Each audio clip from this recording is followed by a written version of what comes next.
We're recording. Okay, that's probably my cue. So Janine, anything you want to do by way of technology as we get started that we didn't already informally do just a moment ago? No, I think that we are pretty much, this is a well-schooled group. Just give you my cell phone number if you have any issues and you want to text me. It's at 303-921-2208, and I'll put that in the chat as well. It is nice to have our cameras on for folks to be able to see our faces, but it can get kind of cluttered too. So, excuse me. Did somebody say something?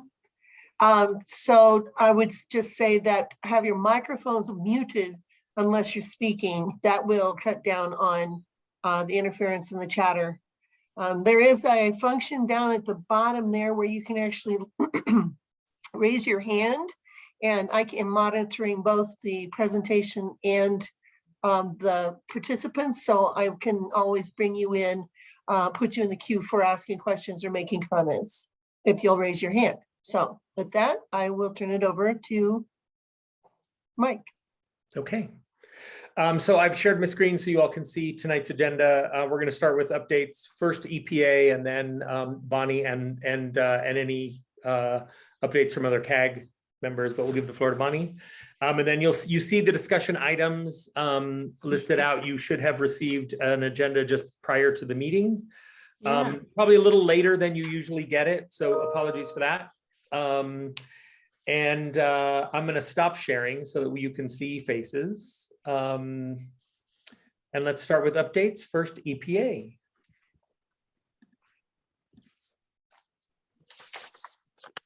Hi, this is Linda Keeper. Sorry, they gave me a new laptop and my camera does not work. They're ordering me a new laptop and it's been really slow, so I apologize for that. Since our last meeting in December, EPA has completed the 5th 5-year review that was signed in mid-January. The review concluded the site is currently protective of human health and the environment, and Meg, our CIC, sent out a link to the 5-year review to the CAG in an email last week. So I hope you received that. It's also available on our website. If you did not receive a copy and want one, contact Meg. And EPA is reviewing the letters that the CAG has sent to our administrator and then also to Ben Bielenberg, requesting an appeal for the TAG grant. So we're reviewing those and we'll be replying soon. Earlier this week, Bonnie sent an email asking about work that was being done, I believe along Yale, by some construction crews. And so, and I'm going to speak for Parsons. So they're not doing any drilling on site or off site. They were just performing their routine operations and maintenance tasks as usual. There was a recent utility clearance request for the property northwest of Lowry. And it appears based on that this may be what the CAG is referring to. The drilling is being conducted by Aspen Capital Partners for some sort of development project. So the WSDs are keeping their eye on the work and working to stay informed of local activities as they've done in the past. And then based on a request from the last CAG meeting by Karen Hancock for more information about the risk assessment, we've asked Tom Simmons and David Berry and Andrea from CDPHE to provide some information today. So after Bonnie's updates, they're available to talk about the risk assessment. And that's all I have. Okay, Bonnie, let me give you the floor for the CAGs update.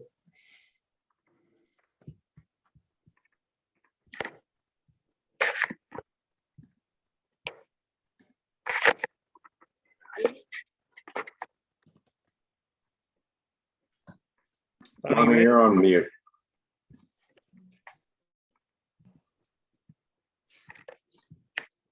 Bonnie, You're you're still still muted. on mute. They don't take themselves off mute. Yeah, I'm having trouble understanding. I put on my headphones, so maybe I could hear better. I think Linda said that the 5-year review final report was signed and that we should have a copy now. Is that correct? Right. Yes, Meg emailed it out. I believe it was last Thursday. I haven't received anything. I've Okay. received a note from Meg. Was there an attachment with it that I should have seen? Is that what happened, Meg? No, so if you look in the body of the email, it links to our website, which has right in the top of it, the link to the 5-year review document. Hmm. It's too big to email. It doesn't go through, it's too big of a document. It doesn't go to people's emails. It gets caught up. Okay.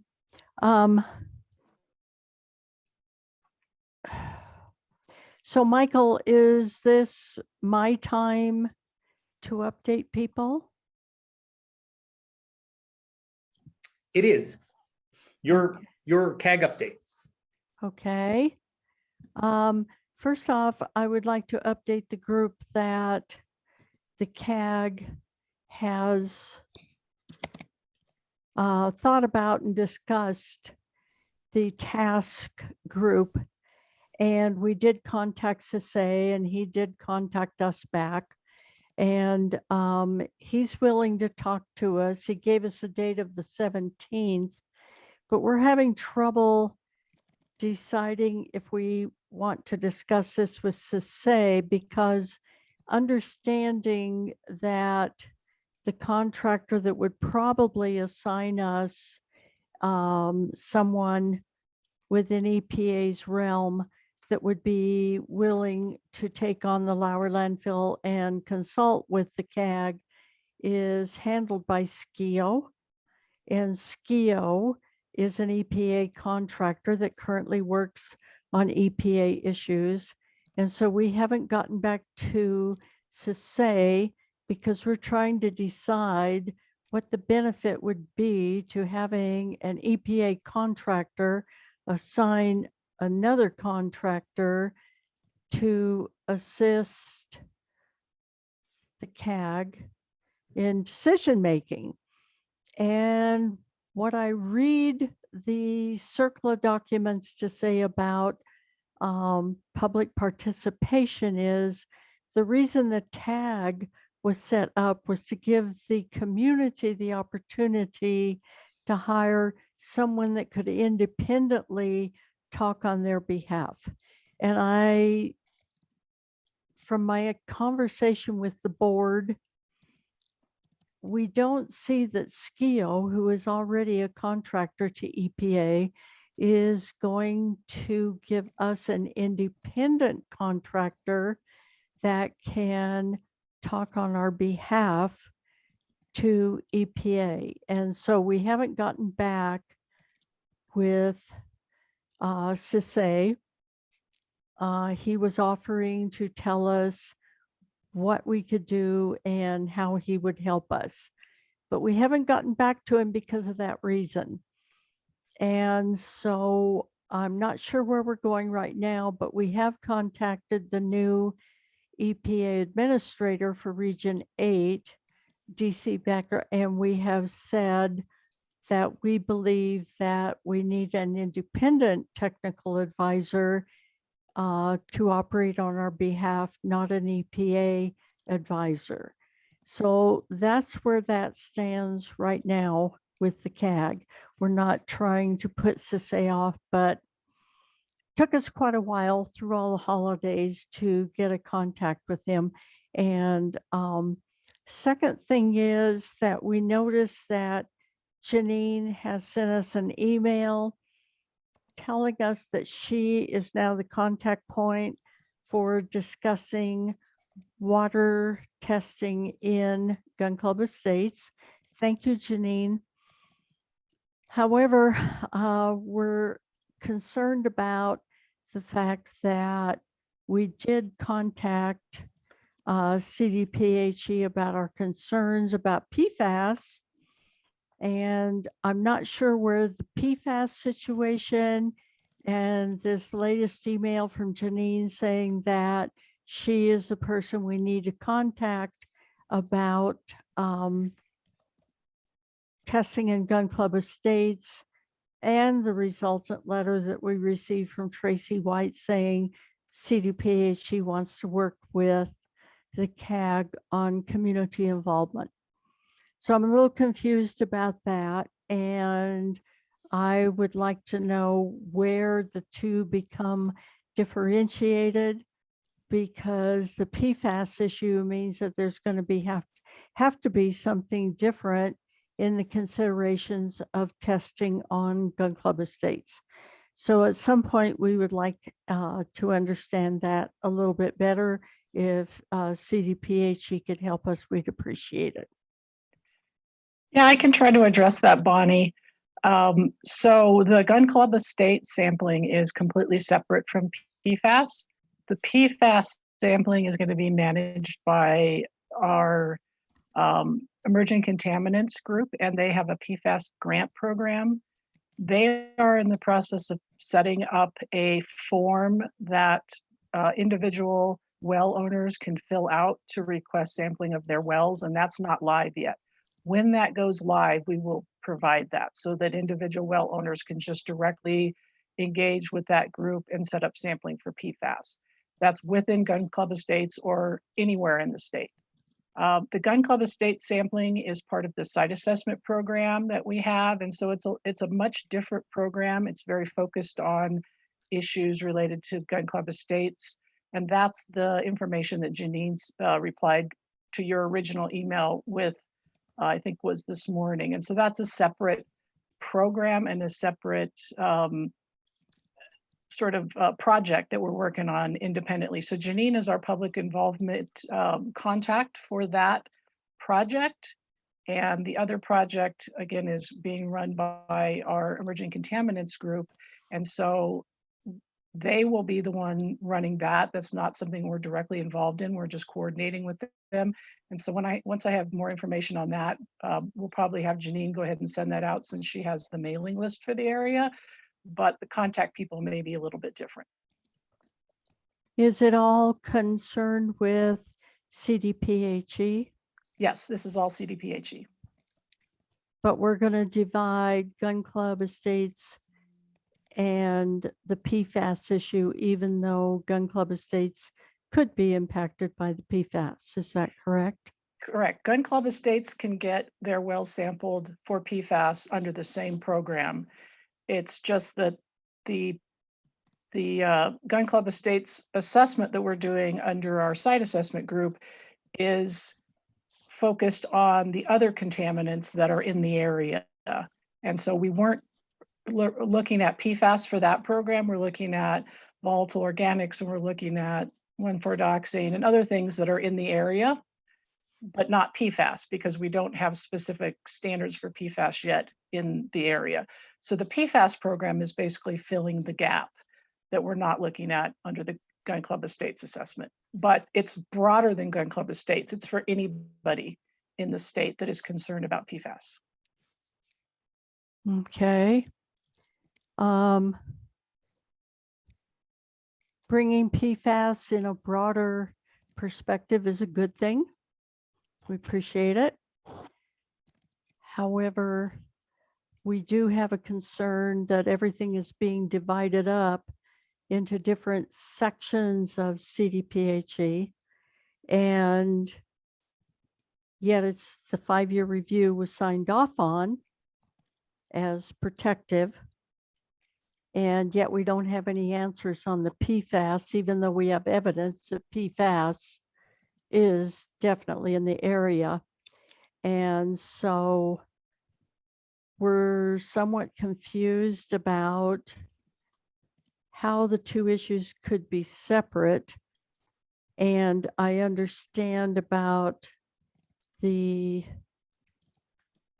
COVID issue. However, Buckley went ahead and did their study.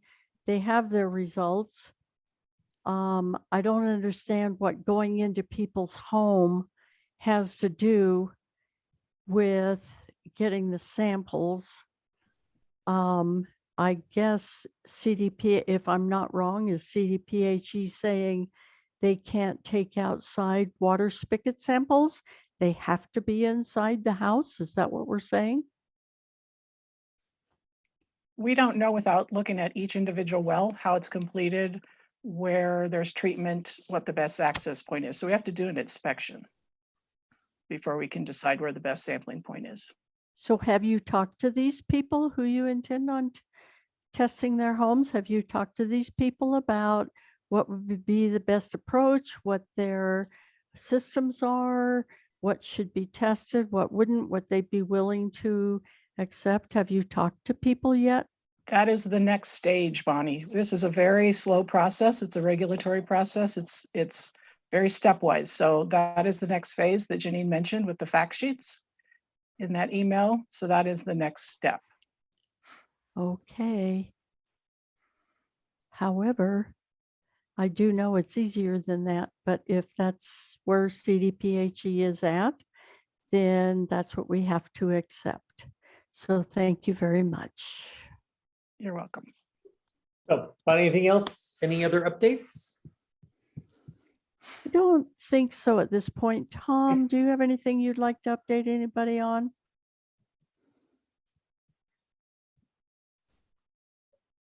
No, thank you. Okay, so we're going to move into the discussion item. And I know that there are folks who are prepared to speak to the risk assessment. But Tom, do you want to frame this in some way that you before they go, or shall we turn the EPA and their presenters loose to get us into the topic?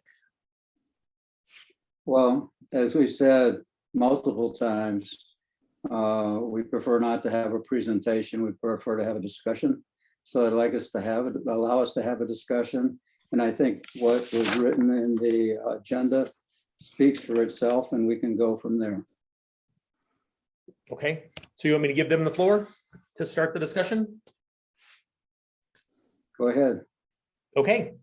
Linda, let me give you the floor because I know you have some orchestrating to do about who's going to start and how we proceed. So I'll give you the floor to get things. Actually, I was going to defer to Tom Simmons because he put in a lot of work on this along with Andrea and David Berry. So Hey, is that Tom, okay with you, Tom? get us rolling.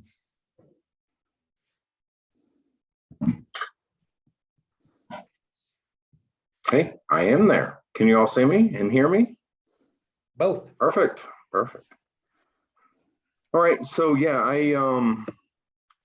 again, my name is Tom Simmons. I haven't really talked a whole lot about, my involvement at this site, but I'm a risk assessor with the State Health Department, and I was pretty heavily involved in the risk evaluation that we did on the north end. So tonight I didn't prepare any full-blown presentation on the risk assessment. It doesn't seem like that's what you all want. And I'm really just kind of focusing on what the questions in the agenda are. And there's, really two questions that I see in there. But before I get to those, I want to kind of talk about what we did in the risk evaluation. David did present this back in August, I believe. And, you can go back to that presentation on the YouTube channel and see that again. But it was a joint effort between the both of us, and I really do have a high degree of confidence in what we did with that work. So I'm going to put a link in the chat, or Andrea, could you please do that for me as well? And before I get too far, I wanted to mention Andrea. she's been involved for a little bit as well. She's a risk assessor and toxicologist in my group, and yeah, she's really been a big help on everything that is going on with Lowry. So, And the link's there. thank you, Andrea. So the reason that we did the whole risk evaluation is that some of the contaminants that are associated with the Lowry landfill site have been found in groundwater and surface water in the north end, what we're calling the north end. And what we do from a risk assessment perspective is we look at the data, try to figure out how people are being exposed to those contaminants, or if they're being exposed to those contaminants, and then we evaluate the risk of that exposure. And in the risk evaluation, we identified 3 exposure scenarios or ways that people can come into contact with site-related contamination. So for surface water, and this surface water includes Murphy Creek and the ponds located on Murphy Creek Golf Course. We identified a groundskeeper that works at the golf course, a golfer that plays on the golf course, and adolescents or teenagers that are kind of playing around in Murphy Creek and crossing Murphy Creek.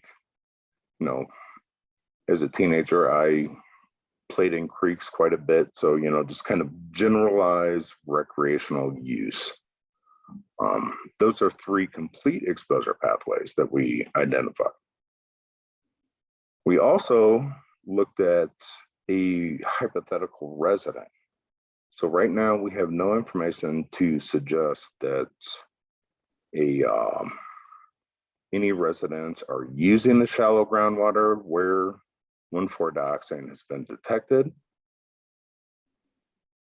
But we thought it would be helpful, based on some of the concerns that we've heard from the CAG, to go ahead and include this in the risk evaluation, so that, you know, like, it basically tells us what it gives us an idea of what if people were using this, what risks are we even looking at? So that's kind of the overall outline of what we did there. And we generally found pretty low risk. And I have prepared a couple slides just to illustrate some of these points. So my internet has been a little sketchy today, so I'm going to try it with video in hopes that nothing goes wrong while I'm also sharing, but I might have to stop video and just share my screen.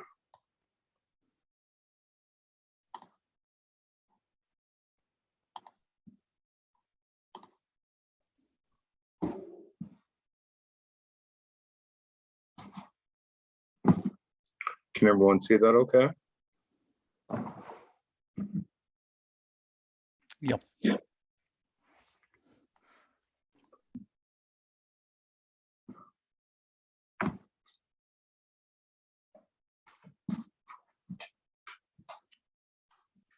Right, so for the north end, you know,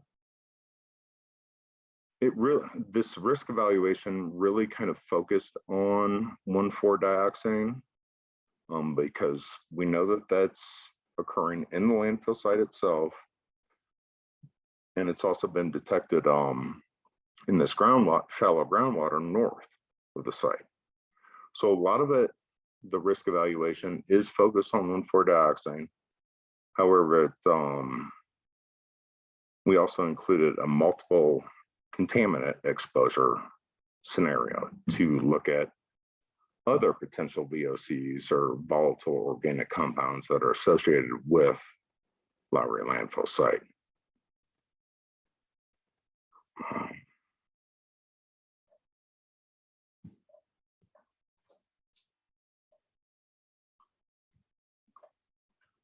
So kind of the first question that we got in the agenda there is, why is the state of Colorado allowing the EPA to use a site-specific PQO or practical quantitation limit of 0.9 micrograms per liter off-site for 1,4-dioxane, while accepting the fact that the Aurora landfill is able to meet the state-required PQO of 0.35 micrograms per liter for 1,4-dioxane?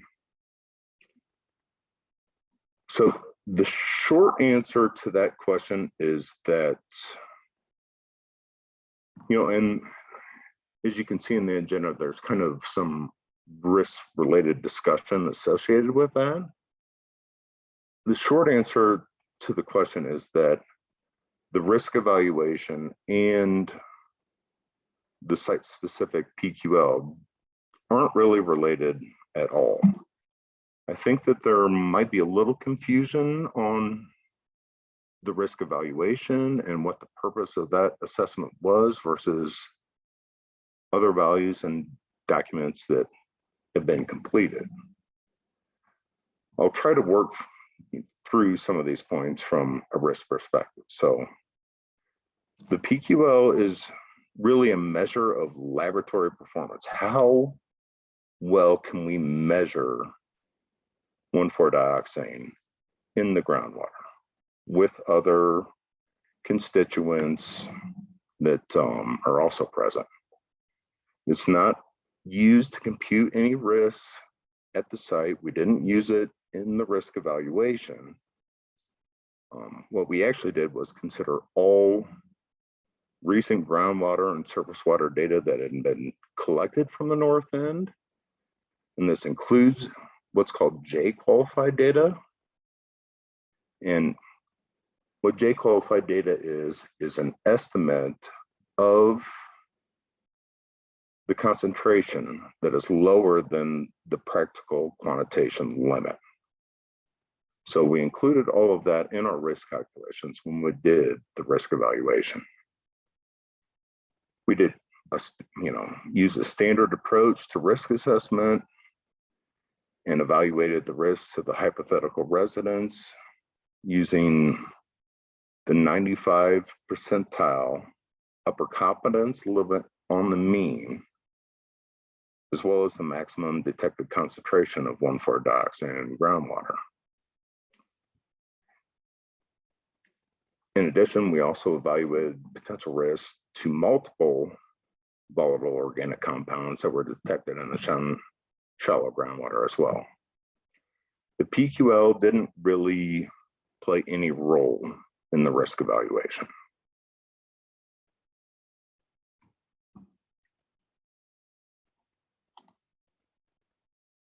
So yeah, these graphics are just showing these are the surface water samples that were taken.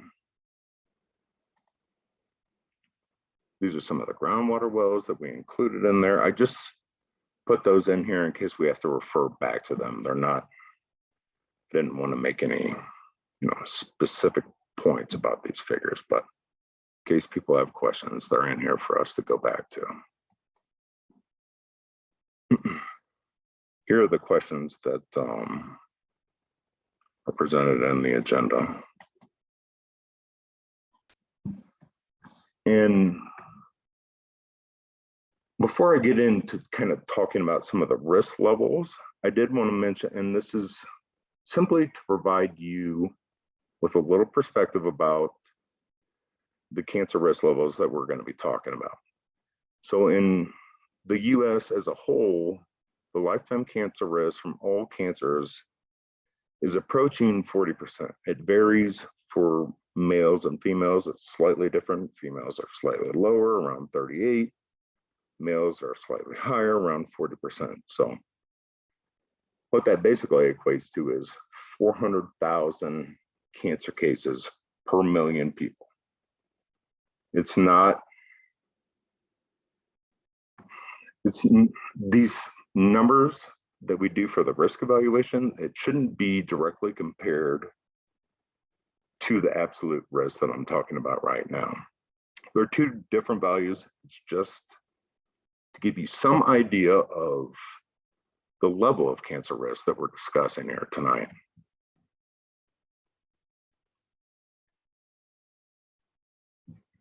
So the cancer risk range that is used for site management across the nation is 1 excess cancer case per million people exposed to 100 excess cancer cases per million people exposed. The estimated site-related cancer risks that we did for the risk evaluation in the North End are well within this range.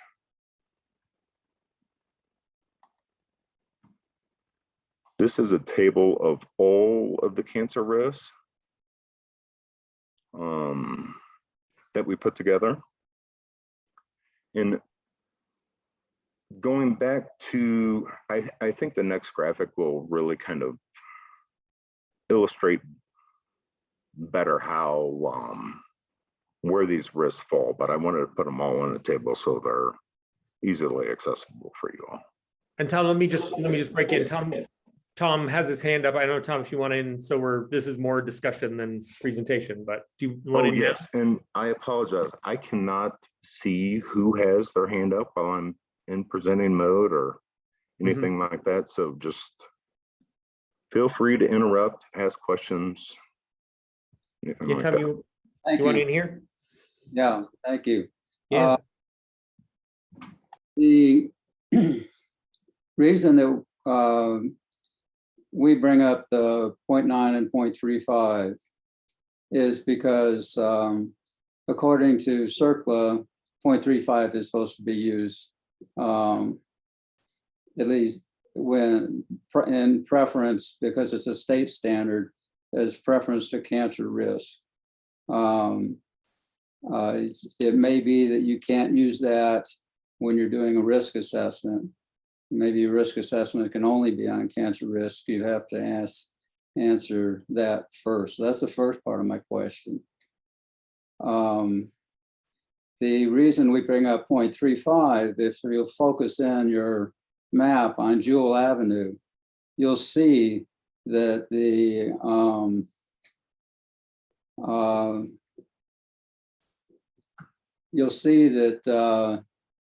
the width of the plume is essentially a few hundred feet at the most from dwellings. And that width of the plume is defined by 0.9. So if you increase it by 0.35 to 0.35, then it would be underneath the dwellings. And at that point, you would have a completed pathway from the Lowry Landfill Superfund site to people. And you would have to evaluate your risk assessment as to whether the completed pathway is causing any harm. So could you maybe answer those 2 points? Well, I think that, as I mentioned, we do get data below. Well, I'll start with the first one. The risk assessment and the state groundwater standard are not really related whatsoever. So we take data from the actual wells, and that's what we use to determine our exposure point concentration that's used in the calculations to determine risk or evaluate risk. So they're really kind of 2 different things. In terms of the boundary of the plume and the PQL versus the data that we have at those wells, we do get J qualified data that is less than the PQL. J qualified data is defined as being an estimate, but we do use that in the risk evaluation. So if you use that evaluation, does that mean that there is actually J values assumed, that have to be assumed, because they didn't put any wells out further because they stopped at they stopped short of the houses. If there's with the J values that they got, it's very possible that using 0.35, it would have gone under the houses. And at that point, you have a point of contact of contaminants with people, and you have a completed pathway. And that's part of your risk assessment. Yeah, and maybe I just, I guess, I don't, something's getting lost in translation. I think that we're getting I think one of the lowest ones I saw for 1,4-dioxane was down to 0.15 J qualified value. Is that at Jewel Avenue? I would have to look up where it's actually at. But the point I'm trying to make is that we are getting data and information less than the practical connotation limit. I appreciate that, and that's good. But according for the EPA, they keep telling us that there's no risk if there's no completed pathway to people. And yet, I think there is a completed pathway. It's just because they wanted to stop doing wells before they got to the houses. They've got a PQ. They use a PQ well that's above the state standards. When there's two other people that can use the PQ well at state standards, which is both the Aurora Landfill and Buckley Air Force Base, and that's the same water. And again, we're getting information below the PQL. It's just, we consider that the data below the PQL as estimated. Right. The practical connotation limit is really it's a laboratory, site-specific laboratory value, you know, like this is what we are confident saying above this level. We have a high degree of confidence that what we're seeing from the analytical lab report is actually true. Below that level, we call it estimated or J qualified. So the information is there, like below the PQLs, that data isn't thrown out. It's not artificially shrinking the plume or anything of the sort. That data is based only on the wells you drilled, and no wells were drilled closer to than a few hundred feet from the people. And it was under the people. Tom, can I offer a point of clarification? I realize I don't have my hand up, so I'm speaking out of turn. No, Dan, go ahead, and then after this, we'll go to Bonnie, and then John's got a question in the chat. So Okay. yeah, Dan, go ahead. So the dotted line that you're looking at is the 0.9 contour. Tom, I think your point is that if we drew that contour on a lower number, it would be wider in some way or larger. But that doesn't mean that there's now a completed exposure pathway. The exposure pathways that were reviewed in the North End risk assessment, Tom Simmons, clarify if I get this wrong, were a hypothetical user that's using that shallow groundwater. There is no one in that area that's using the shallow groundwater, whether it's 0.35 or 0.9 or whatever concentration 1,4-dioxane is assumed. So just if you assume the plume is wider, it doesn't mean there's a completed exposure pathway. And with no completed exposure pathway, the risk assessment would define that there's no risk because there's no completed pathway. Tom, did I clarify that correctly? But like at the Aurora landfill, they found that there was 1,4-dioxane that was going down utility corridors, which are high flow pathways for contaminants in water. And they went under a gas station, which was a pad. And because it was under the gas station, they said, well, it could be getting into the air. And then they measured it in the air, and it was in the air, but it wasn't at a level that caused anybody any harm. You haven't done any of that at the townhouses at Murphy Creek. And if you'd been at 0.35, you would have had to do that. And then that would have been, and then once you got your test, both the putting a well close enough to see what the level was at the townhomes and testing under the pads and then testing in the houses, then you could have maybe said there's no completed pathway, but you don't have any data to say that. You're just assuming that data.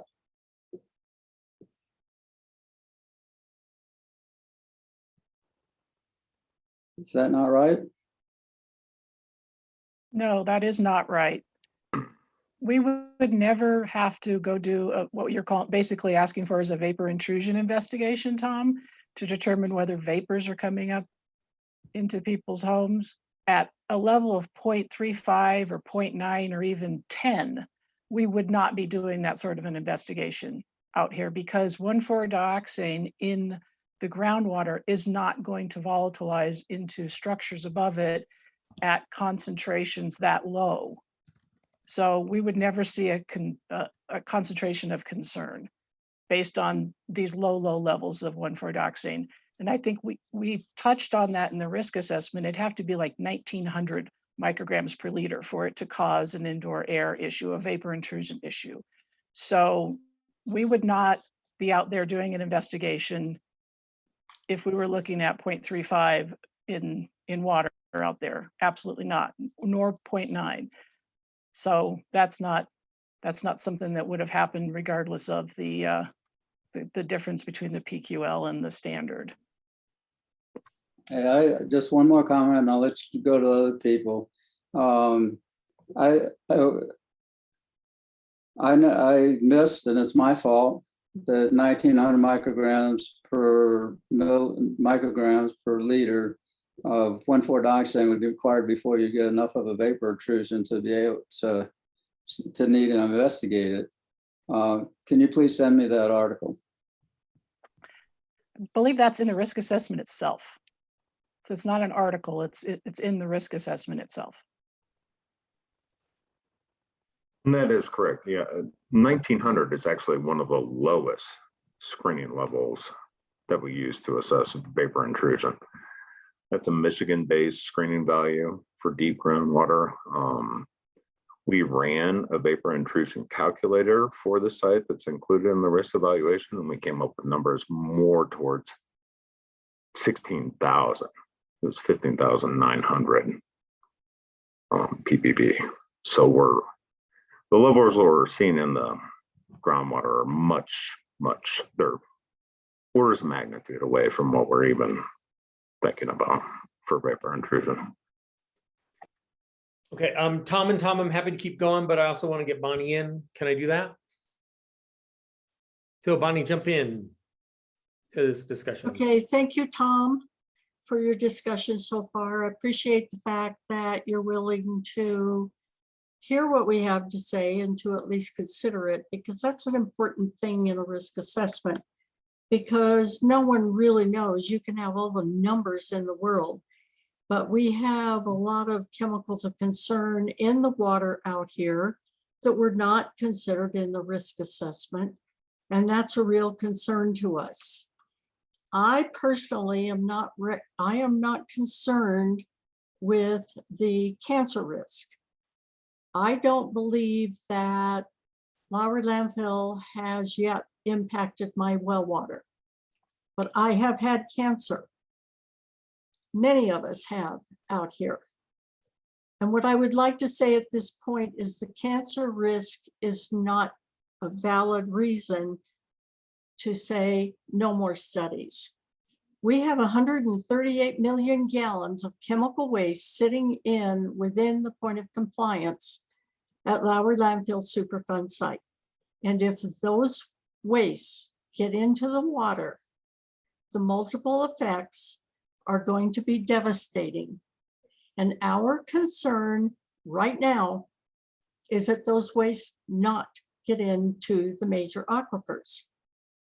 So I'm not criticizing any of you, especially you, Tom, because you have been very straightforward and you have admitted that the multiple effects of various chemicals mixed together can be worse than a single one in our water. And I think you're concerned about us. But what I would like to point out is that we have a situation here where we're trying to figure out how we can stop 138 million gallons of chemical waste from impacting our aquifers. And what I hear EPA saying is that the remedial action objectives, there's nothing in the 5-year review that says EPA has to meet them. And EPA never has met the remedial action objectives. And this is a huge glitch. And we have never reached compliance at the point of compliance. We haven't now. And we're concerned about these chemicals getting into the water by a breach under the site. The ESD from 1995, the explanation of significant difference, it's a decision document, pages 4 and 5. I pulled them out. I'll be happy to share the sections, but it says you have to use the MCLs to determine what's safe. But if you don't have an MCL, then you use the standards. And you have to do that legally. And we're concerned that has not been done. The state has chosen 0.35. The IRIS database has chosen 0.35. We would just like to know how the site can be considered protective when we've never met the point of compliance requirements. So, not criticizing one person or all the people, but we have an explanation of significant difference from 1995. It's a decision document. And I would like to know why we don't have to meet that requirement. And I would like you all to know, I have had cancer. I don't like it. I don't want it again. And the other people who have had cancer don't like it, don't want it again. But I don't want to be told that because this is a low risk of cancer, that it doesn't matter that it's in my water. That's where we're coming from. I totally understand that, Bonnie. There is, nothing about these concerns that I think is illegitimate. I think that they are perfectly understandable. Having the potential for a cancer-causing substance in your water is absolutely a concern. I'm just really trying to come at it from a what we're seeing in the data and how that equates to risk right now. And I think that there might be a perception. I'll go back to sharing my screen because I have a couple slides in there that go over this.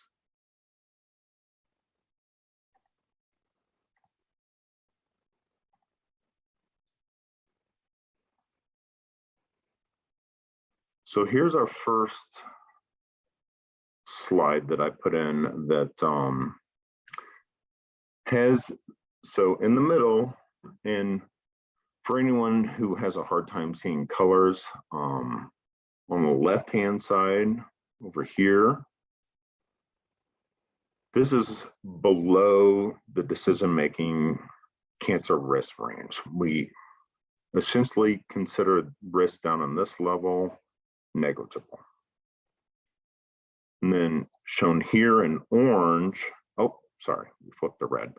On the other side, in the upper end of the decision-making cancer risk range is where some site activities typically need to be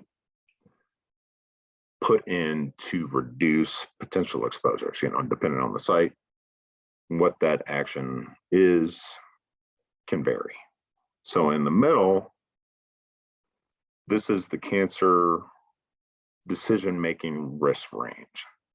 And I say that it's not, a lot of times we'll hear acceptable. I don't really like acceptable because I'm not sure that anyone thinks that any increased risk of cancer is acceptable. But so I call it a decision-making risk range. So that's where we're at from one excess cancer case per million people exposed to 100 excess cancer cases per million people exposed. And I think that there is some misconception that there is a lot of difference between the PQL of 0.9 and the state groundwater standard of 0.35. But from a risk perspective, you can see where these levels line up. They're all what we would consider a very low increase risk of cancer. I understand that, Tom. I understand that description. But I guess what we're asking for is why are we not following the rules that have been set in the ESD from the 1995 decision document? This is what we will do, because with a different number, we could take in a different amount of area to take as a risk. Also, the fact that cancer is the only risk. I can tell you honestly, when the pits were open at Lowry Landfill, my family wore the chemicals. We breathed them in 24 hours a day. We had a lot of effects, asthma, people that lived closest to the site, their whole family, old to young, had heart risks. They had heart attack problems. And can anyone prove that that was really from the site? Well, all we know is they started when the chemicals from the pits were in the air and carrying into our homes. So it's not just cancer. We're talking about a lot of exposure risk. And all we're talking about is why can't we just take the consideration the chemicals don't belong there and we need to remove them as a risk. That's the bottom line. I understand. I totally understand. I think a lot of that discussion is outside my wheelhouse, and I'll invite someone else to kind of jump in on that. But one thing I will say about why we typically just talk about the cancer risk is it's generally the most sensitive health impact. So like if we're going to see any type of health risk from 1,4-dioxane in particular, this isn't true for all contaminants, but it is in this case. We talk about the theoretical cancer risk because it is the most sensitive. So we'll see the lowest, any health effects that we're going to see, the lowest ones are cancer risks. That's why we talk about those. So if we eliminate cancer risks, we're also eliminating all non-cancer risks that come above that level. And we did put the non-cancer hazard quotients in the risk evaluation as well, just for reference. Well, I appreciate that, Tom, and I understand that you worked very hard on this and you tried very hard to make sure the best was put into this risk assessment. But this risk assessment, it doesn't trump the realities that the chemicals, we have never met compliance at the point of compliance. And it just doesn't, this risk assessment just doesn't say it's okay that we have never met compliance at the point of compliance. That's what the ROD requires. That's what we're looking for. And so this risk assessment, as hard as you worked on it, as much as you believe in the kind of work that you do, it is not, it just doesn't measure up to hazardous times exposure equals risk. And if we ever have a breach at that site where all of those chemicals roll into our major aquifers, we got a bigger problem than what we have right now. And what the CAG is, what the goals of the CAG are, is to prevent that from happening by doing productive things now. So Maggie, I know you've waited patiently. I just want to get you in here if you'd like to jump in now.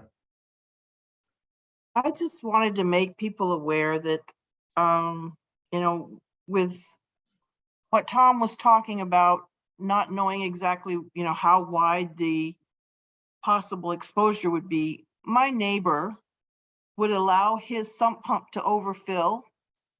He would use the water then to water his yard.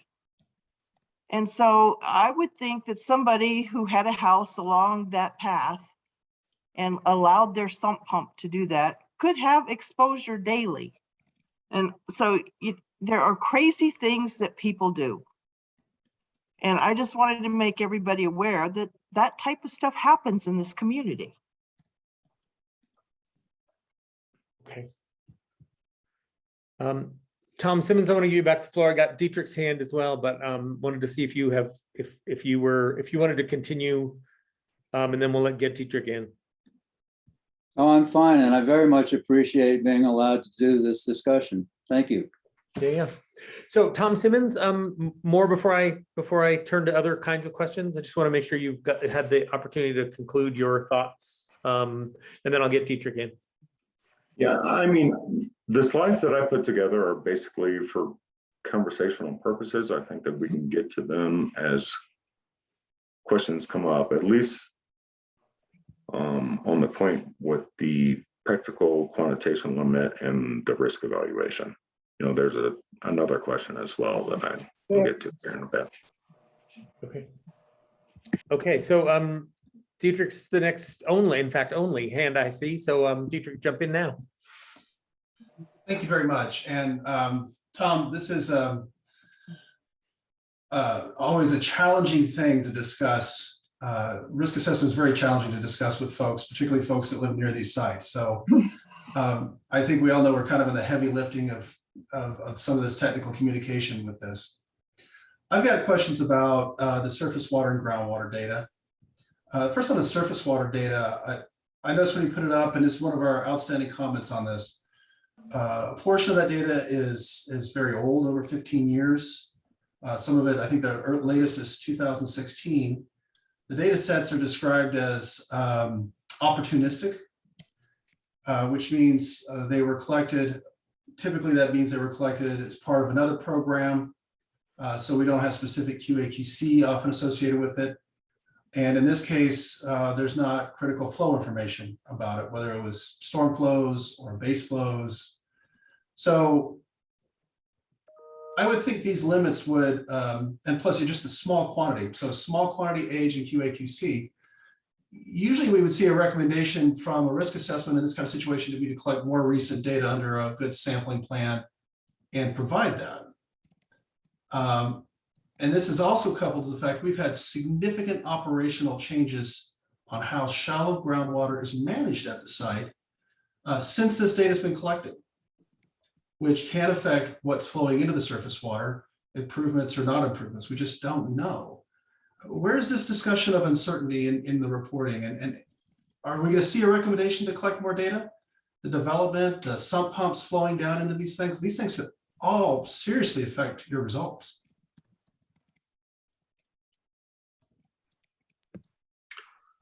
Well, from my perspective, I think that the data is showing us a general decreasing trend that is associated with a very low risk. I know that there was a white paper we put out several years ago and was reviewed by EPA. And one of the most important things that I think they pointed out to this is when we calculate trend, we start back at time zero every time we have an operational change at the site that could affect this. Stopping injection of groundwater, changing where groundwater extracted. These are all the events that change your time zero. We have no trend data for surface water.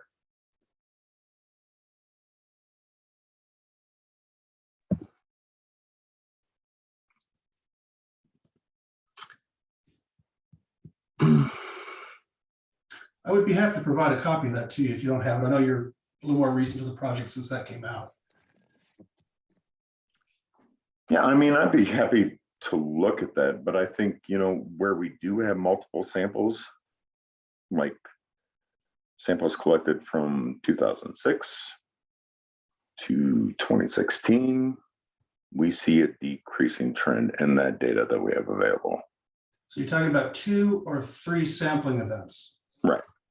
Okay, that, And Dietrich, I get the point. I do. yeah, I mean, it as just, scientists, as a risk assessor, I always want to see more data, but you know, that's not always really the reality of the situation. but we don't see this uncertainty really discussed in detail in this reporting. And again, it sounds, we don't have infinite data. We never do. These are samples and that word means something.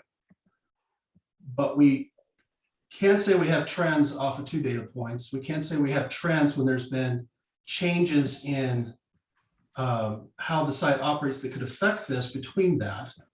And we can't say we have trends in surface water. We don't know whether we're collecting base flow or storm flow between the 2 samplings, the different sampling sets.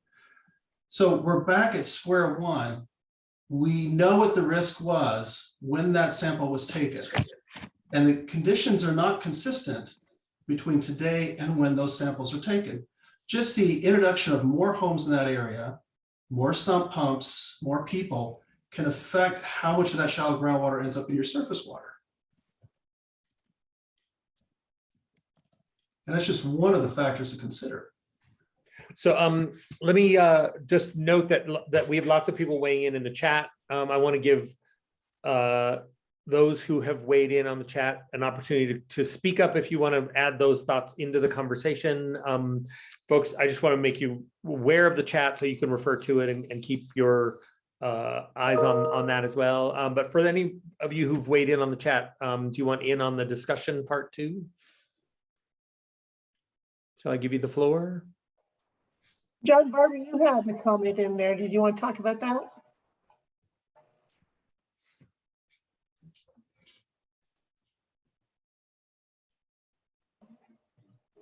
So I'm happy, I think the point's made, and I think that there's a limit here that I would love to follow up with a discussion later if the opportunity arises. But the second one was on the groundwater data. You know, within a couple 100 feet of the plume, we have data from Highway 30. Their background wells are down gradient from the site and up gradient from the homes with wells. They show a variety of contaminants that could be associated with the site. They show higher concentrations of 1,4-dioxane. In addition, we have even some of the wells closer to the site that aren't included in the risk assessment.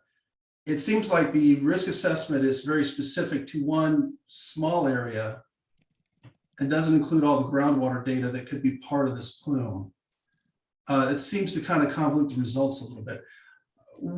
If you could just kind of give me an opinion of using some of this other data for a little more comprehensive look at that plume, particularly considering the amount of uncertainty in that plume itself.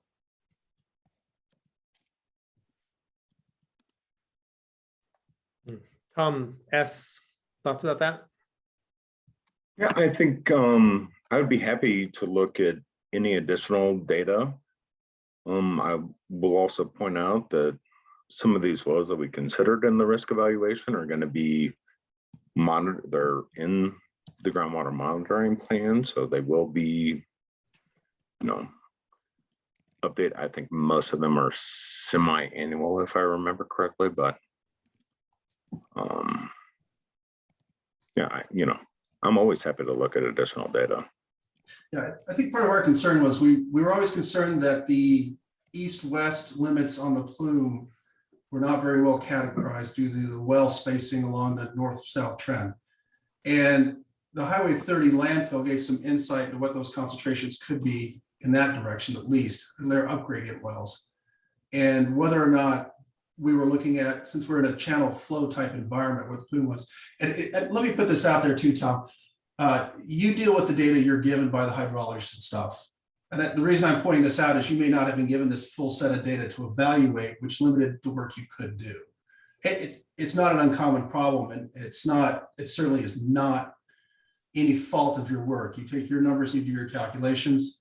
I think after we did our surface water white paper, we saw those numbers updated, which we really appreciated with some of the newer factors. But I think this is one of the things we're concerned about. And I would recommend, I think we have somebody from Aurora on the call looking at some of that reported from Highway 30, which again, we're talking, they have wells just a few hundred feet from the plume that are showing elevated concentrations that would change the numbers you were using in the risk assessment for 1,4-dioxane, as well as add, I think there was some chlorinated solvents and other chlorinated solvents that they're finding that are not being reported for the plume for the data set that you're working with. But again, are downgrading from the site and upgrading from our target, which is the homes and the residences. So we've got some info in the chat and the suggestion from Karen that there isn't anything to add at the moment on that subject. So, so let me turn back to Tom Simmons. Tom, are there other questions that were in the agenda or other topics that are connected to it that you want to make sure we move to? I think one last thing on some of Dietrich's points are that I'm hopeful that the groundwater monitoring that we do under the site assessment team will help to kind of, well, it'll help show if there's any additional potential risk associated with the site and how well the boundary is. You know, I think it's important to keep in mind is that we're not aware of anyone that's currently drinking this groundwater right now. So from a pure risk assessment perspective, there is no complete exposure pathway for residents at this time. You know, some of the exposure pathways that we look for in surface water, they're on the, and I do have a slide about this as well, they're really even below the risk management cancer range. So even when we use the maximum values that we've ever seen in surface water or groundwater, hypothetically, they're still well within the risk management range. So I'm always happy to see more data. I think that it's just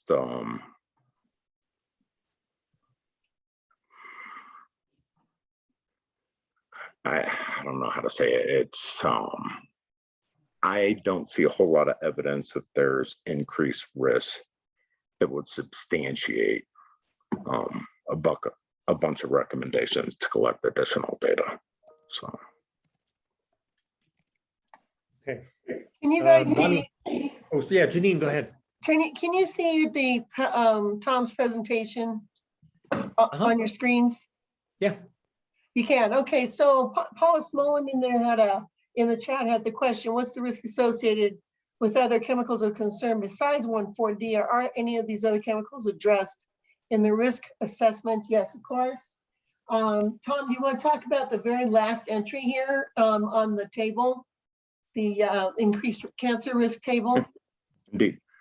So for this, and this is also included in the risk evaluation as well as part of the uncertainty analysis, or sometimes it's referred to as a sensitivity analysis.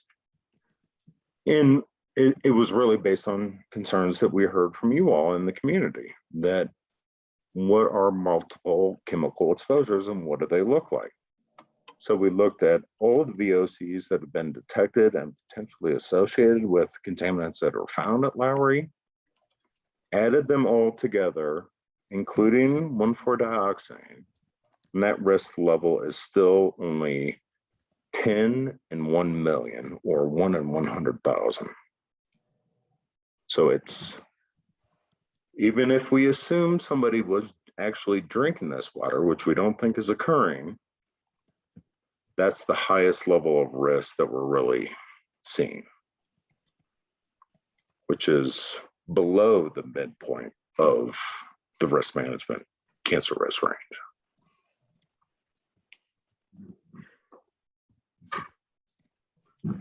I see Bonnie's hand. I don't know if there's specific reactions to that or points that people want to discuss, but Bonnie, let me give you the floor and we'll see if others want to bring their voices in as well. Yes, as a scientist, Tom, I understand where you're coming from. But as a citizen who knows what's at the site and has been infected in the past when the chemical pits were open, I know that these chemicals have a weird way of affecting us. And I understand your risk assessment assumptions, but that's what they are. They're assumptions. And until we test more private well waters and until we get perhaps Cherry Creek Valley Water District, Aurora Water, all of these water districts joining in and saying, yeah, we're willing to just test just to see if something might be there. We're willing to cooperate. We're never really going to have an answer because right now we've only tested the 2 wells on Jewel and they're like 700 feet deep.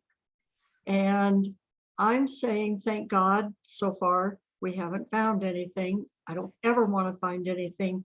And I think that's the point we're trying to make here is we need to do something before we do find it.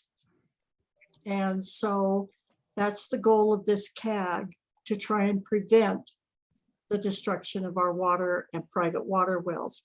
But to say that nobody's drinking the water is an assumption. And I understand why you're doing that as a scientist. However, as an individual, just looking at it realistically, how do you know nobody is drinking the water?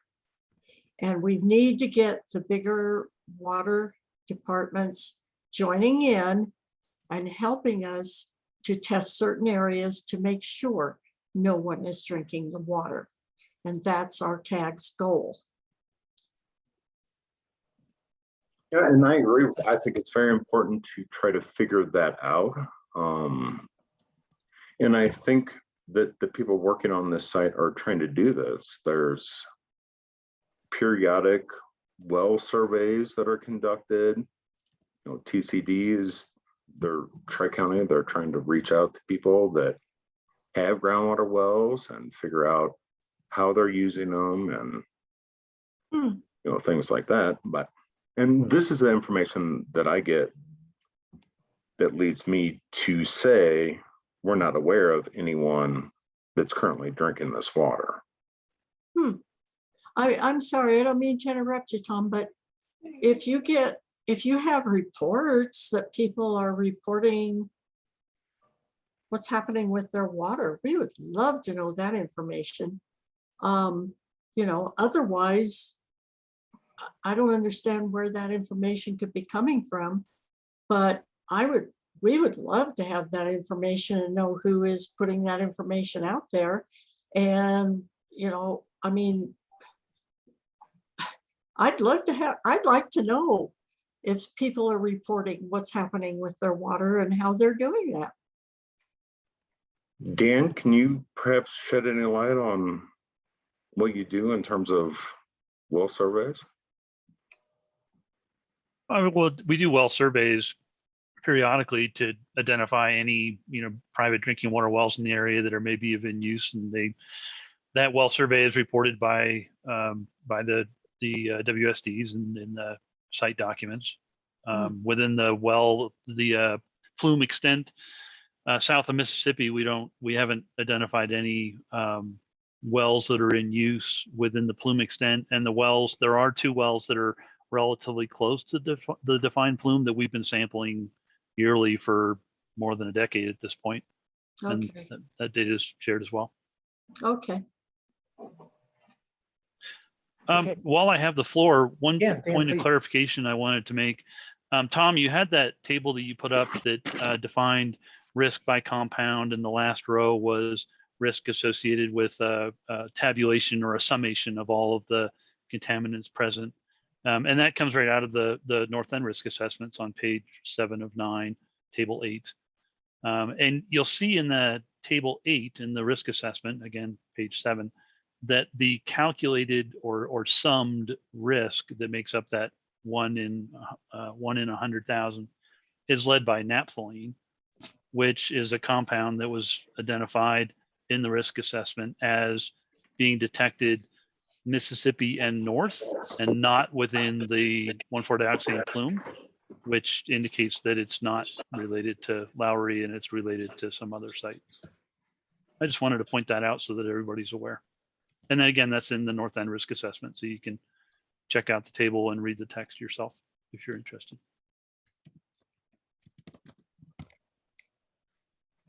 Okay, let me turn back to CAG members. Additional questions, additional discussion that you want to raise at this stage about the risk assessment? Tom, anything else Tom K, anything else anything we didn't clear that you want to come back to?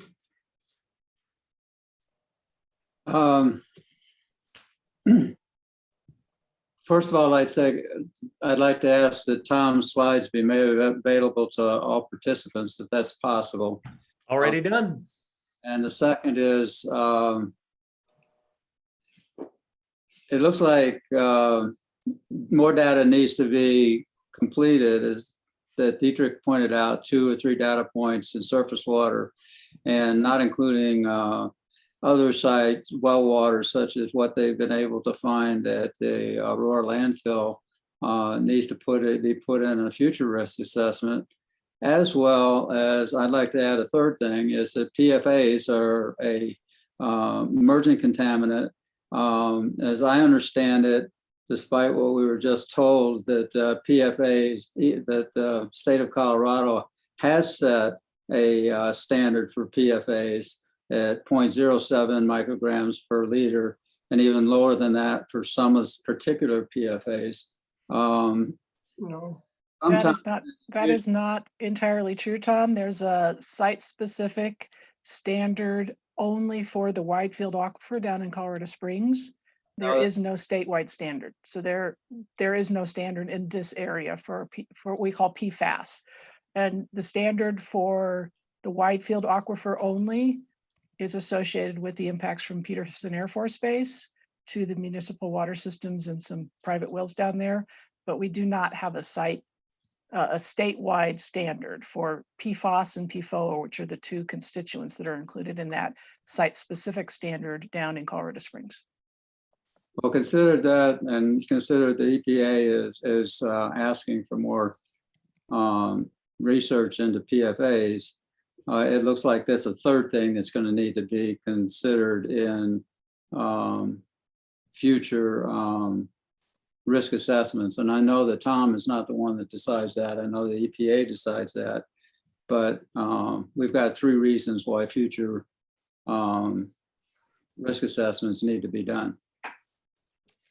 Okay, Paula, jump in. I have 2 things to say. First of all, I'd like to thank Dietrich for being so clear in what he brought to our attention. It's easy to forget all of the stuff that kind of flows back and forth in these discussions and in the assessments and all the literature we have to read. So thank you, Dietrich.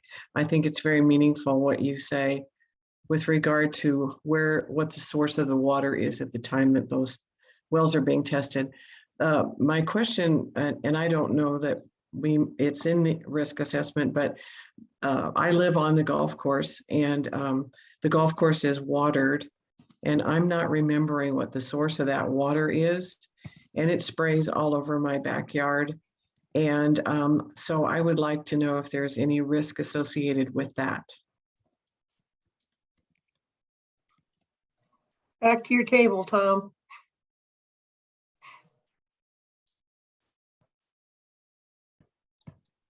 I'm pulling it up here.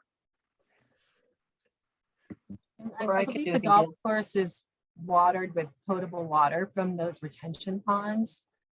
So that's City of Aurora water. Karen, you can correct me if I'm wrong.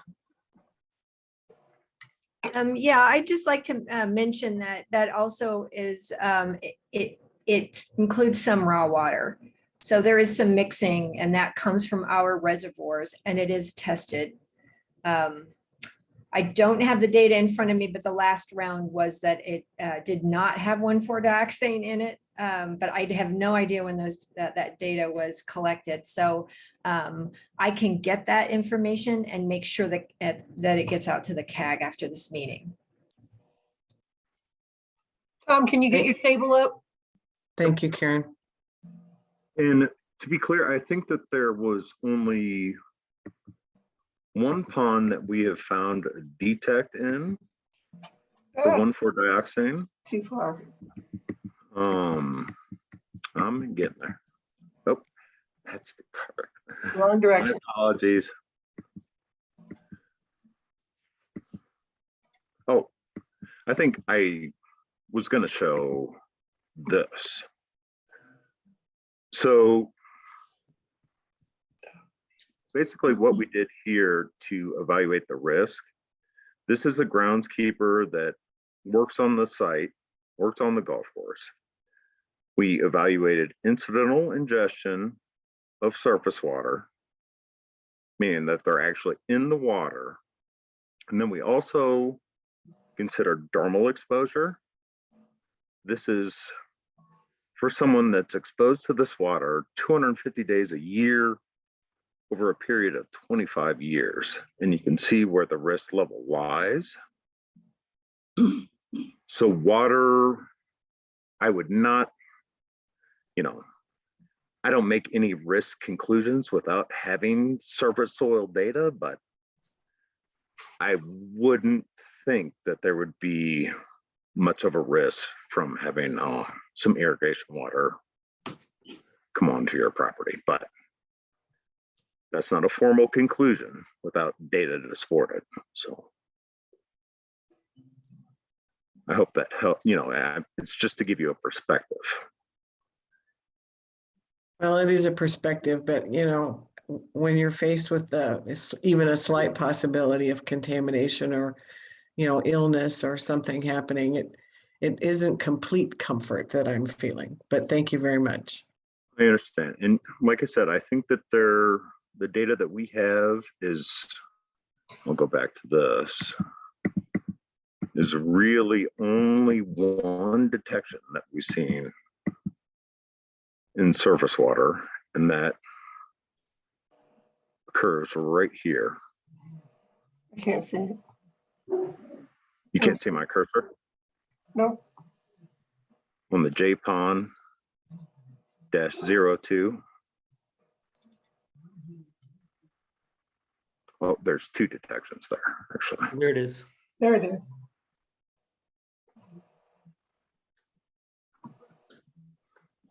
Okay. Sorry about the delay there. It's all good. It's just technology.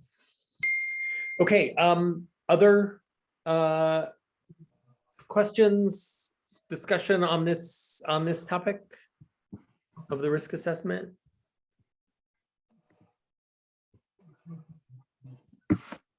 So just going back to Tom and Bonnie, I know that the agenda was something you all dove in on. Are there other agenda items? I know that there was the possibility of a return to MW 113. Tom, in your Can I just jump in, because Sure. I was the reason I think that Tom gave this presentation, and I just want to thank the CAG #1, Bonnie and Tom, and all of you for getting this on the agenda for me. And then Tom, you really made a difference in your presentation. That was exactly what I needed. Just know that you notwithstanding the comments that you heard here, that was the type of information I was looking for. So thank you all so much. And now I'll get off the stage. Okay. So Tom, Bonnie, back to you. Other things for tonight, or heaven forbid, am I going to give you back a half hour? Well, Tom, did you want to have your discussion or not? Because if you do, it's an early meeting for everybody, but it seemed like you felt that 113 was important. Is it not? Do you want to go on with that, Tom? I'd like to, if Dan has a slide that he was showing us and could show us again at this well area at MW 113. Yeah, I sure do. I pulled it back up from last time so I can share my screen.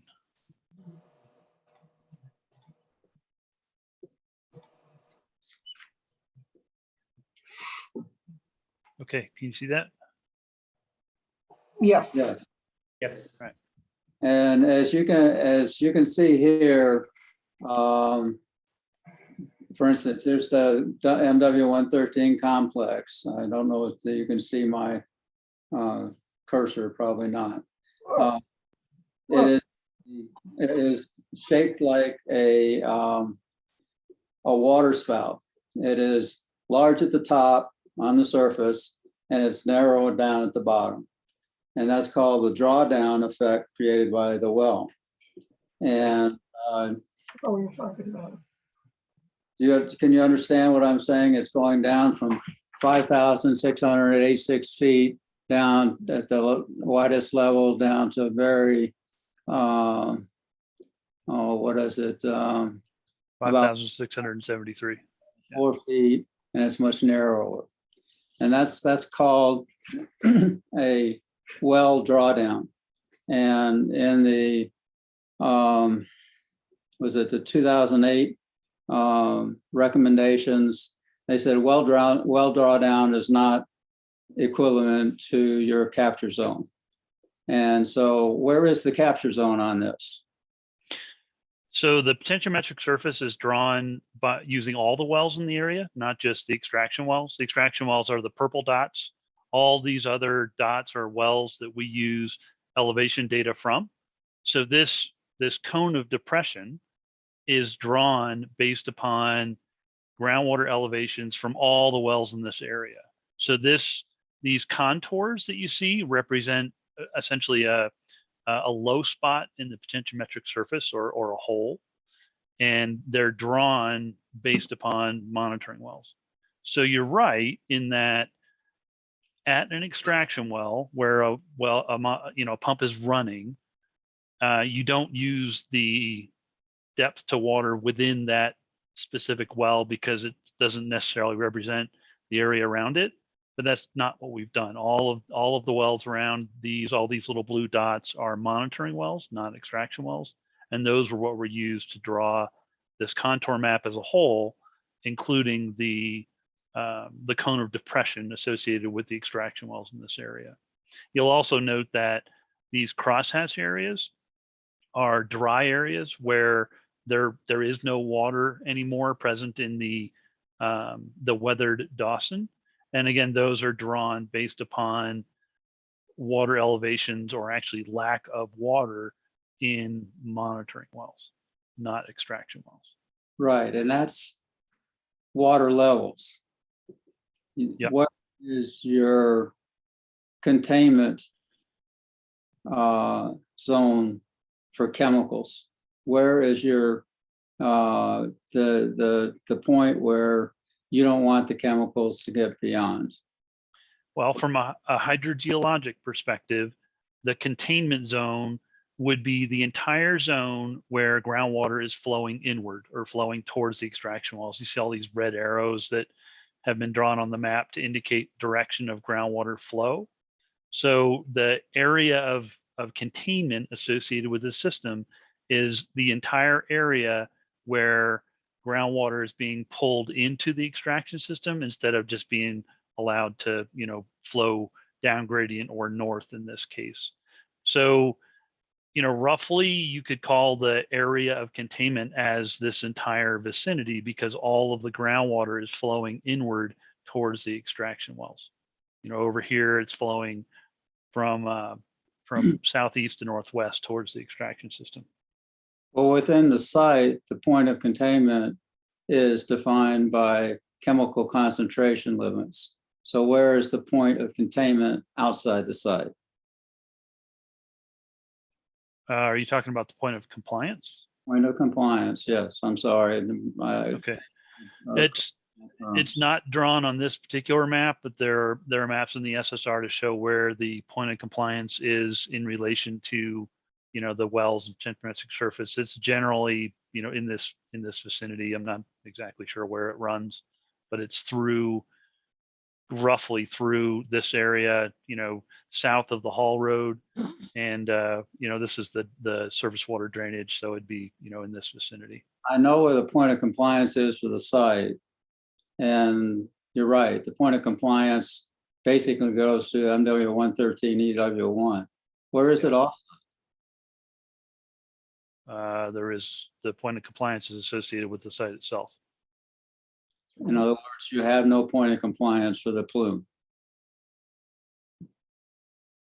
Because the point of compliance is associated with the remedy on site, which is the containment remedy. Right. And the north end plume is outside of the point of compliance. Is that the point you're trying to get to? And that's what we've been asking for a long time, is that, your containment zone offsite needs to be defined.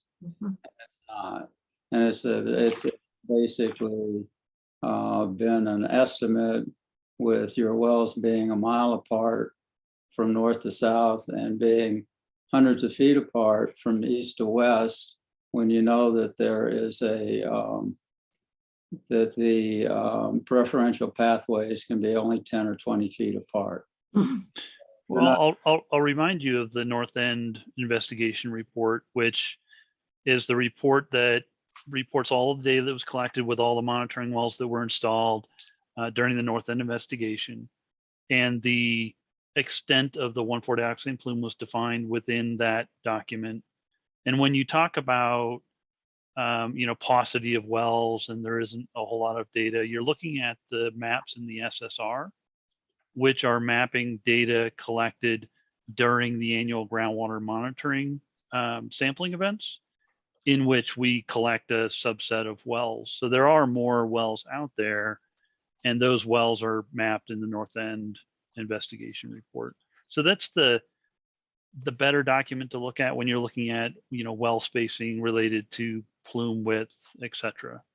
In all cases during the North End investigation, when the east-west transects were installed, the well spacing was defined by the width of the plume, and the well spacing is significantly less than the width of the plume. Okay. I don't really have any more questions to add to that particular point, but I'm not completely sure that we've really complied with the 2008 document.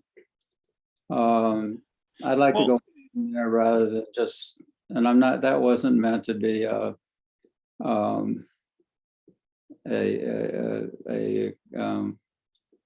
last statement or not. It's just, I'd like to go on from there. The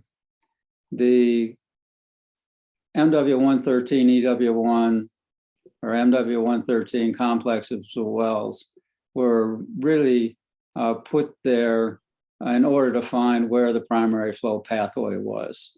And those wells were even put within 10 or 20 feet of each other. And they very well define the primary flow pathway as going through MW113 EW1. That's why you put the extraction well there. My question is that why didn't you find where that pathway is down or upstream? Let me see, down upflow. In other words, north. I'm sorry, I'm not getting my terms right. Why didn't you find where that same primary pathway is north and put your monitoring well in that? So you're talking about the bowl that we defined in the North End investigation? Well, if it's a bowl that pours everything out from south to north, because there's a flow going north, and it also takes in water from the south going into the bowl. So your arrows even show that. So let's kind of get away from the bowl and talk about the primary flow pathway. Okay, well, the two are the same. The bowl is the low spot that we identified in the molybdenum investigation in this vicinity, and it's an area where the there's been a historic, like a prehistoric erosional area, and this area has more sand in it than the surrounding clays, right? That's what you're talking about when you say the primary flow path.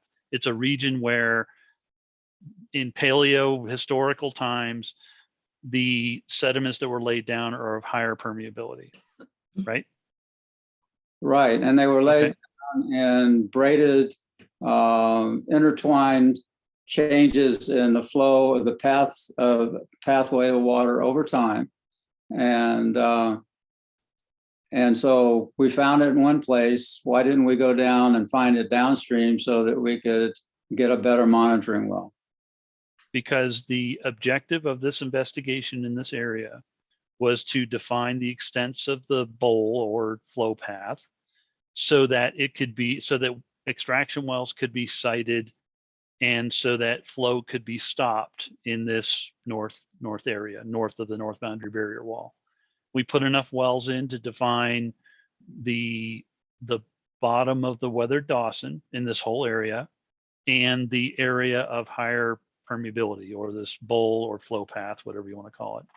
And then we started extracting water from that zone so that we could achieve dry spots and capture to ensure that, you know, mass in this area doesn't continue to migrate in the north or down gradient direction. And we have achieved that. So you tell me that a monitoring well is not necessary? An additional monitoring well in this area? No. And when you find a primary flow pathway, you usually put a monitoring well downflow in order to prove that what you have your data is correct, and you make sure that that primary flow pathway is being monitored to make sure that nothing's getting out of there. It's also why you put sentinel wells in. Well, so I pulled up a map from the SSR. This is figure 4-36 from the first half of 2021 SSR document. It's fully available. You all can go look at it if you like. And the area that we're focusing on, I'll zoom in a bit more, is this small area right here. This is the potentiometric surface map we were just looking at. You have the north boundary barrier wall on the south side. You have this kind of triangular shaped area. And, you know, some of the wells that we were looking at before are shown on this map. Here's 113 WD as an example. And you go north and you see lots of monitoring wells to the north. There's this set, there's this set, there's this whole line. You get to Yale, you have a whole line at Yale. So there are wells installed north of the north boundary barrier wall in the 1,4-dioxane plume and this zone of higher flow that we monitor on a regular basis, that were originally installed during the north end investigation and since then, and are continuing to be monitored. And again, this is from the SSR. You can, you know, go look at it whenever you like. You've not done the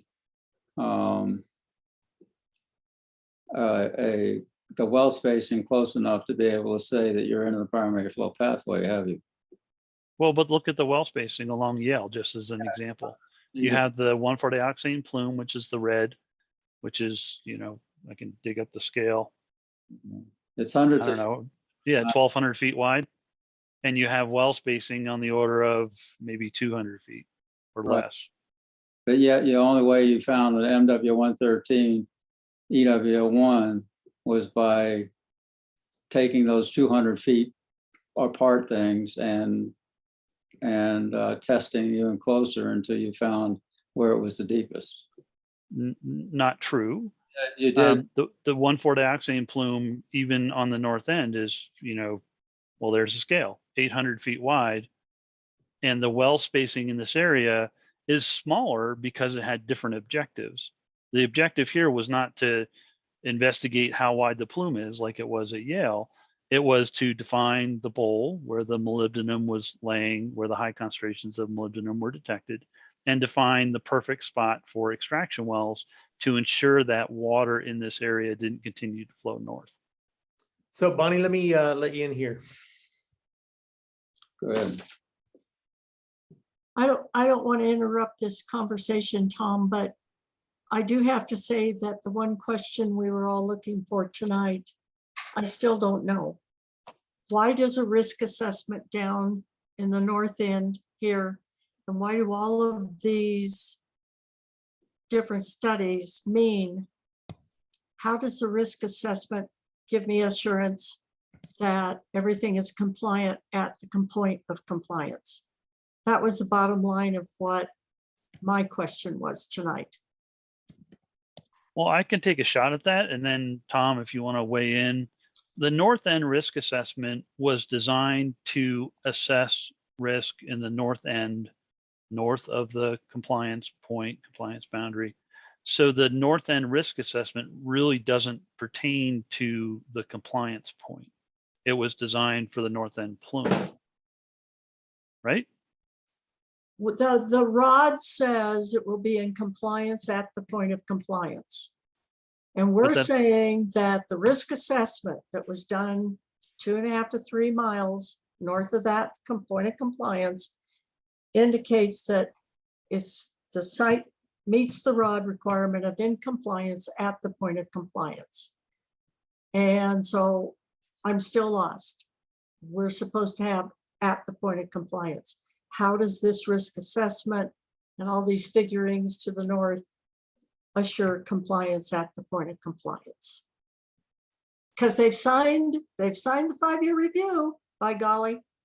So that means we're in compliance. We're going to get to that one in the next meeting. You all have it, but haven't yet read it, and so we'll get to that discussion in the next meeting. So I don't want to presume what it says or how it says it. Okay. And I can jump in real quick. I don't think that as Dan said, I don't think that the risk evaluation that we did on the north end has really anything to do with being in compliance or, I think what you're getting to, Bonnie, and correct me if I'm wrong, is that the protectiveness determination in the 5-year review is really kind of what you're questioning. And I think the north end risk evaluation is one component of that protectiveness statement, but there's also other things. On site, they looked at the conceptual site model, which was just put together last year, and they determined that there's no completed exposure pathways. So that's how they made that protectiveness determination on site. I'm not really going to get too much into that. Again, it's kind of outside my wheelhouse, but I hope it provides some clarity on that. Like the risk evaluation and compliance with the site are really two different things. And for the protectiveness statement and the 5-year review, it's just that risk evaluation is one piece of information in that determination. Okay, I understand what you're trying to tell me, Tom, but I don't agree.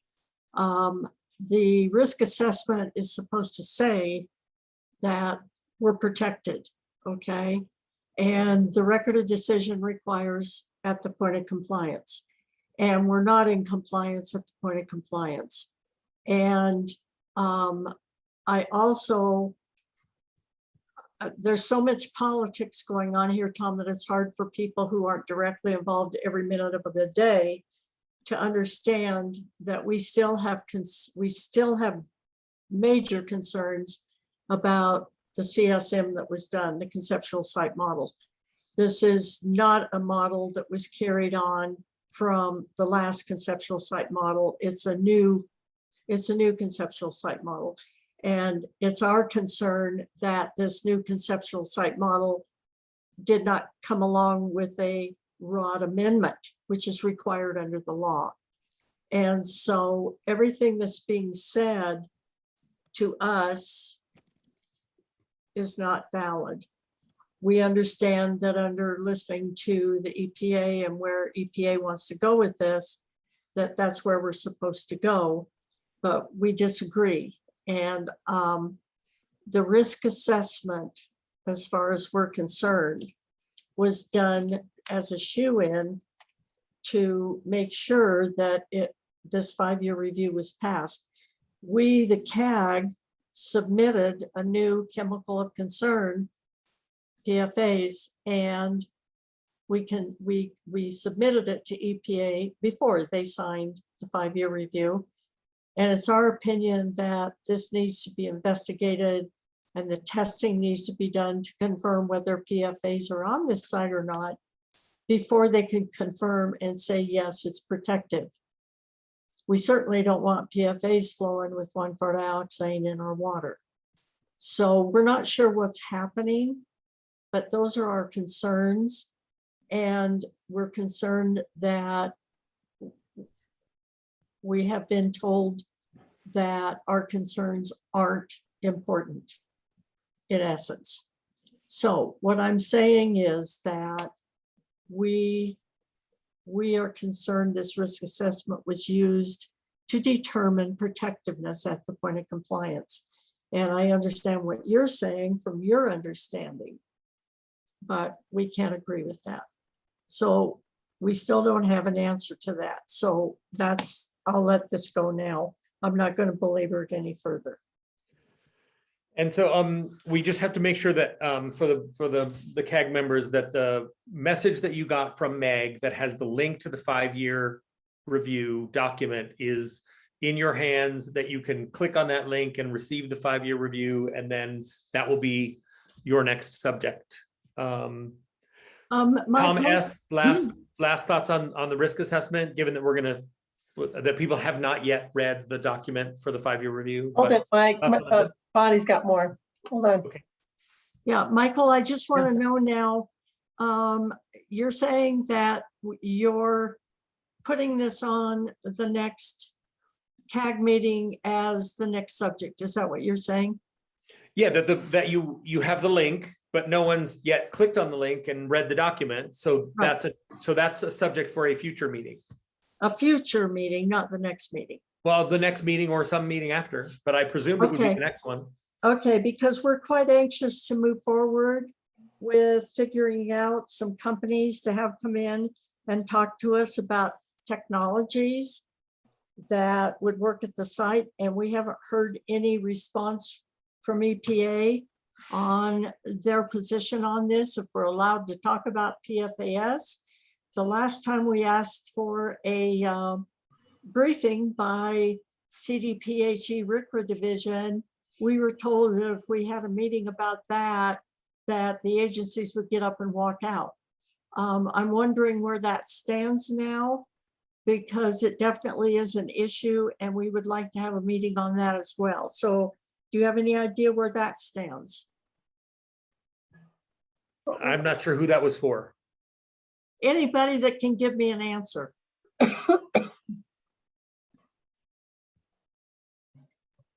So you'll be receiving some correspondence from EPA shortly. We've put together responses to the letters that you wrote. So that will give you some direction.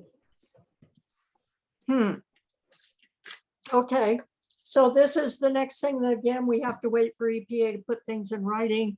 We can't have a meeting about this subject. Is that right? Well, you wrote us letters, so we generally, if you write us a correspondence, we reply with a correspondence. So those will be out shortly, and then we can talk after that. And Bonnie, no one has said you can't have a meeting about something. Yeah, but it doesn't do any good if the agencies are going to get up and walk out. I don't think anybody's going to do that. Nobody said anything like that. Yes, they did. No, I'm saying tonight, no one has reiterated that they intend to leave if some Okay. subject is raised. I haven't I heard accept anyone that. repeat that tonight. I accept that, Michael. Thank you. Yeah. Now, the point is, we want to get moving on this. We want to see if EPA will move forward on doing some interviews with companies that could come and tell our whole group what they can do to get the chemicals out of Lowry Landfill Superfund site. So we can all listen to it and make some decisions. And we know EPA does support that kind of a program, and we'd like to look into that further. So I can tell you right now, Bonnie, that EPA will not be bringing in any other staff members, people into this conversation. May So we? excuse me? May we? You can do, you can invite whoever you want, but EPA is not going to be bringing people in other than the team that I already have. Okay, so EPA has no intention of looking at solutions to the 138 million gallons at the Lowry landfill site. Is that correct? So we do have a remedy in place that was put there in 1994. It's failed That- for 20 years. That remedy went through extensive review from various agencies and community involvement over the past decades, and we've had five-year reviews. So EPA has determined that it's protective, that there's no additional measures that need to happen. And so no, we're not going to entertain new technologies. Okay. Does But again, anybody else? Bonnie, I think the message is that if you want to invite an outside speaker or some expert in any of those topics, the CAG is free to do that as you see fit for your agenda. But if we come up with something that might be a really good suggestion, what I think I hear EPA saying is EPA and Waste Management's attorneys will say, no way. That's what I think I'm hearing. Is that We're right? saying that the remedy that's in place was put there for a reason. It is being monitored according to all the documents and plans that we have. We have no indication that there are any problems with it, and we are not changing the remedy. That's what I'm saying. I heard you, Linda. Thank you. Anybody else have anything to add? So Okay. I will say, I will add that the state has offered 2 great programs to the community to sample for PFAS in private wells. I think that's a great opportunity for the community if they're concerned about their well to have it tested. I think that, and then having Gun Club Estates tested too is another great opportunity. So those 2 things are presented to you, and I hope that people take advantage of those programs. Okay, so I'm hearing that EPA is fine with leaving 138 million gallons of chemical waste in unlined pits over our 4 major aquifers. It's fine with you that you don't know what's going on underneath and you just want to leave them there. Is that right? Yes, Monty, that's the presumptive remedy for landfills nationally. That's what we have done nationally for hundreds of landfills. And many experts have weighed in and recommended that as the best option. The options that they recommended are the ones that we use at Lowry Landfill: containment, water treatment plant.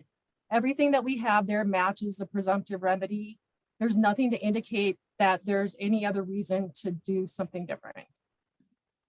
So I'm not changing the remedy. Okay, that was how many years ago, Linda? Well, how many years ago was that the rule? How many years ago was that decision made? Well, our remedies are put in place. It was put in 94. The presumptive remedy, I think, came out in 1996. So in the 90s. And so nationally, the remedy has been effective for thousands, all these other landfills. It's being contained here. Everything's working as it's supposed to work. So I know you have a concern that there's like a wall of chemicals that are going to break through and like wash down 3 miles to your house. It's just not plausible, Bonnie. We live in a desert area climate. It's not my house, Linda. Excuse me? It's not my house. I'm worried about our aquifers. We don't have the water to waste. I'm not worried about my house. I'm worried about the aquifers underneath those chemicals. I've got a question, Linda. I might not get this right. Have you guys ever had a review done by that TSCA, EPA, people that come in and do a full-blown review of what you've done, how you're doing it, and what you should do? They did that down in, I believe it was down in Pueblo. I read a big report about what they did. And one of their issues was to get it cleaned up. I'm not sure what program you're referring to. TSCA? Yeah, I'm not, they're the ones that, Bonnie, is that the one that CSA says that we should use? oh, task. Yeah, TAF. Technical assistance for Superfund communities. Yeah, Yes, so that's where we provide through our contractor, whatever type of expert you need, a toxicologist, hydrologist, to help understand technical documents. Yeah, this is another division of EPA that comes in and reviews what the site people have, EPA has done for that site. Has it been correct, and what they see is wrong or not wrong. Oh, Yeah. that's not what they do, Richard. No. I just read the report. I'll send it over to you, and you can kind of Yeah, look. you go ahead and do it now. Send that to me and I'll be glad to talk with you about it. Okay, that's great. Thanks. Mhm. Okay, Okay, I'm all done? done, Michael. I'm Uh-huh. done. I Okay. got my answer. I understand where EPA stand is. We need to decide how to move forward, so the CAG will talk among ourselves about that. Okay, And and see then if we'll we can all, get some and we'll get support together, our small group and talk about the agenda for next time. I thought Meg suggested that you were gonna record it, and I suggested that maybe anybody on the CAG that wants to be involved, so there isn't any more confusion about what we asked for. Is that what's gonna happen? Or what's happening here? Is it just gonna be you and Tom and Meg and me and Janine, or? Uh-huh. Oh, Unless you want to do it when everyone can come, in which case we'll just set a date. We'll set the date as you want to set it with whomever you would wish to have there. oh, That was something, that was a comment that was made in the email flurry when Tom and Bonnie felt that what they thought was decided didn't jive with what you thought they had decided. So to keep everybody on the same track, one of the suggestions was to record the planning meeting so that we can go back and say, see, that's what we said. Sure. yeah, right. Yeah, we're Right. doing them on Zoom. We can record them, of course. So we'll get together Okay. and set the next agenda in whatever way you like. All right, and we would like everybody that's attending this to understand that it's our opinion, something more should be done than what's being done with the Lowry Landfill Superfund site. I realize, Linda, you have the authority, and that waste management is very important in this operating procedure. But I want you to know that we want to work our best to try and get something else done out there. And we think having some presentations by some in situ technology people, having pilot testing, things that can start cleaning this up and getting it out of there instead of just leaving it there in unlined pits. We're going to work towards that. So I'm just giving you a heads up on that right now. Thank you very much, everybody. Okay. And from my part, good night. Okay, all done. Thanks, Thank folks. you, Everyone. Thanks, Tom. Take care. Thanks, Tom. Thank you, Tom. Thank you, everybody.